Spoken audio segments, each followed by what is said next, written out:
You want to get a new low-end to mid-range direct drive? Well, tough luck. Now it's harder to choose because Conspit has released their new 8Nm wheelbase, the Conspit Ares Apex, and it comes with a few interesting upgrades over the competition.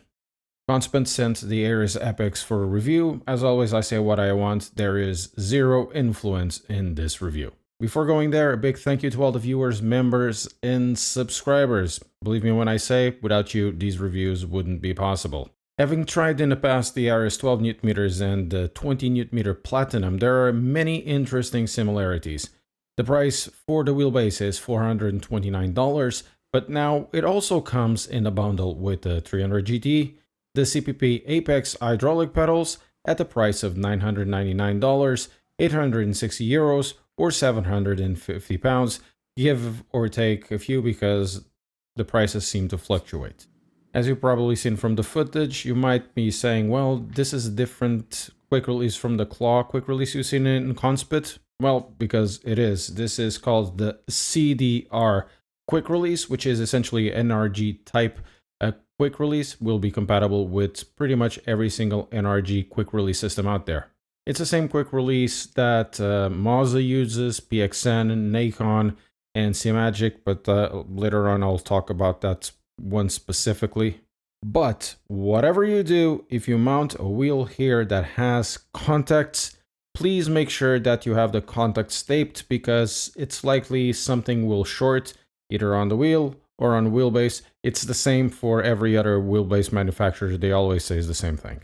Specs-wise, it's an 8Nm wheelbase with a slew rate of 4Nm/millisecond, which is exactly the same as the Asetek La Prima. Bear in mind that for this review, much like the CPP Apex pedals that I've reviewed in the past, this is a pre-production unit.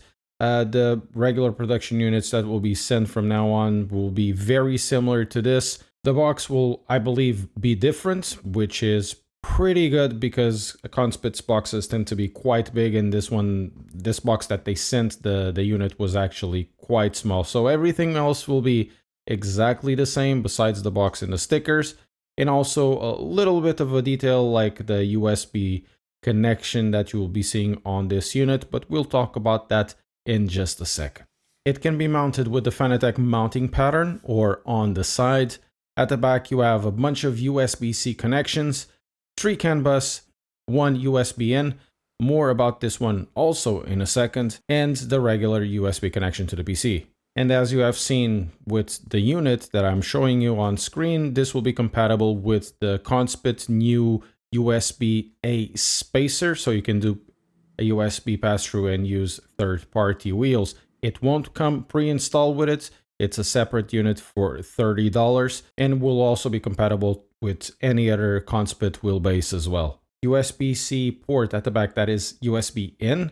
That's for third-party accessories. That means you can connect any accessory into it, or as I tested, you can actually connect a USB hub at the back and it will be connected and you can use it as a hub because it will connect directly into the USB hub chip that is inside the wheelbase. USB spacer is $30 and it is compatible with all of the Conspit wheelbases. We will start with the spacer then. The spacer doesn't need to be connected to the NRG quick release as it can be used with the Claw type quick release. Likewise, you can change the quick release from a Claw to this NRG type on the other wheelbases. Basically, the pass-through allows you to connect any third-party wheel that will use a USB connection with no problem whatsoever. And it is able to do it with quite a lot of power as well. I've connected this at maximum light and using the screen, and there was basically no hitch. There was a very stable connection, and that would be the case with pretty much every single other wheel, I believe. I don't have more wheel to test that. There's something I need to say as well, because in theory this would be compatible with the Simagic GT Neo, but in practice, with the pre-installed NRG type connection that is installed on the GT Neo, it is really not compatible. It will only half lock and then it will dislodge, so it won't be compatible. However, the good part is if you get a quick release for 20 or 30 bucks from Alibaba or whatever, eBay, doesn't really matter. You can do it, install it on the back, and essentially you will only need a USB-C connection because it will connect and it will be detected by the software. Conspit also launched their own NRG type quick release if you want to do that. This one specifically does have the electronics. It will be compatible with the GT Neo. If you buy it with the bundle, this will be just compatible, just inserted in. But this specific quick release also will come with an adapter. This generally is finishes on a 3x50, but then it will have an extra adapter that will be compatible with 6x70. And while we are talking about with the 300 GT, and I suppose this will be the same with their hub that they have now in the same type, this pairs really, really well with the Apex because the controls on this wheel are absolutely fantastic and the weight is just correct for the Apex wheelbase. Jumping into the driving with the Apex wheelbase, I must say that this is really a kick-ass job from Conspit. It really reminds me on Asetek on how similar between the wheelbases of the family they tend to be. And with the Ares Apex, it's exactly the same thing. You say, yeah, this is exactly like the Platinum, but less sharp and also with less power, but the signal is there. And speaking of power, I would say that in most cases it's actually pretty good, though with the launch of AC Rally, I wish this wheelbase had more, but for that there's the aforementioned 12 Nm Ares. This wheelbase worked remarkably well in Assetto Corsa Rally, lots of crisp detail with the undulations, rocks, so forth. You understand what the tarmac is doing, you understand what the dirt is doing. I was truly surprised with the performance of this wheelbase, and it's exactly the same with the other sims.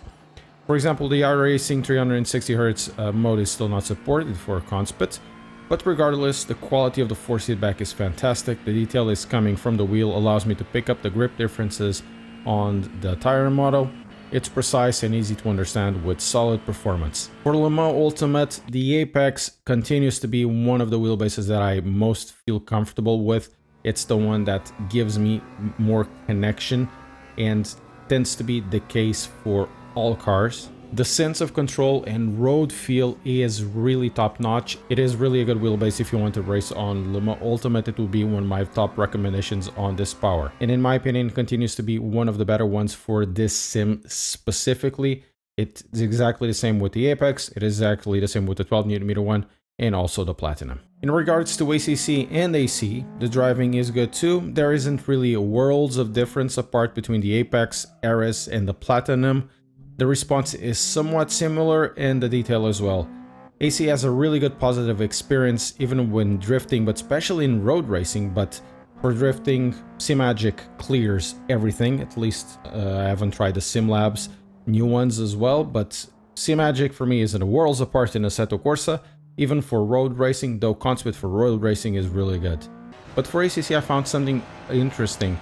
It wasn't as similar as the other games. I would understand that, yeah, this is a Conspit base, but for ACC it felt for me a little more spongy than normal. Some of the crisp feeling was lost when compared to the Platinum or even the 10 Nm Ares, but for that one specifically we have to remember that the 10 Nm Ares has a 15 Nm detuned motor inside, and that probably helps somewhat. So where does the Apex fit in all of this in what is related to the market out there? It is definitely the most expensive proposition at the moment, but it is the one with more premium features that you generally don't see elsewhere unless you buy accessories on the side and you need to buy them every single time. Logitech is definitely the cheapest one. It's one that I really, really love, and a quick release is really good, but it doesn't have USB pass-through. It's a great option for you if you want to have truly an open ecosystem with top-of-the-level force feedback and top-of-the-level options with an ever-expanding ecosystem as well, without spending that much money compared to other options, except for Logitech, where this is going to be slightly more expensive. But for example, if you compare it to Fanatec, you know, price-wise, when you start to put everything together in load cell and whatever, the price difference isn't really that much different. The small details are important, and really, I think that's the story with this wheelbase.